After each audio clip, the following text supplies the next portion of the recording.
Hi friends, అందరూ ఎలా ఉన్నారు? నేనైతే ఈ వారం నుంచి సప్త శనివారం పూజ అయితే స్టార్ట్ చేశాను. ఈ రోజైతే మొదటి శనివారము. నేను ఈ పూజ చాలాసార్లు చేశాను. నేను ఇప్పుడు ఫోర్త్ టైమో ఫిఫ్త్ టైమో. ప్రతిసారి చేసినప్పుడల్లా నేను ఒక కోరికతో ఈ పూజ స్టార్ట్ చేశాను.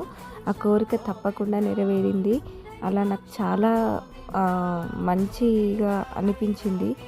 అసలు అది మాటలో చెప్పలేను. ఇది 4వసారి.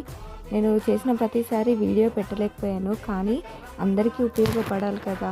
అందరూ చేసుకుంటే అందరికీ తమ కోరికలు, మీకు ఏ కోరికలు ఉన్నాయో అవి నెరవేరుతాయి కదా. అందరికీ ఉపయోగపడాలని చెప్పేసి నేను ఈసారి మాత్రం సప్త శనివారాలది పూజా వీడియో మాత్రం తీస్తున్నాను, మీకు పెడుతున్నాను. ఏమైనా డౌట్స్ ఉంటే మాత్రం నాకు కామెంట్ చేయండి, కామెంట్లో చెప్పండి. చాలా సింపుల్గా చేసుకోవచ్చు అండి, పెద్దగా ఏం అవసరం లేదు. చాలా సింపుల్గా చేసుకోవచ్చు. ఆ స్వామివారి దయ మనం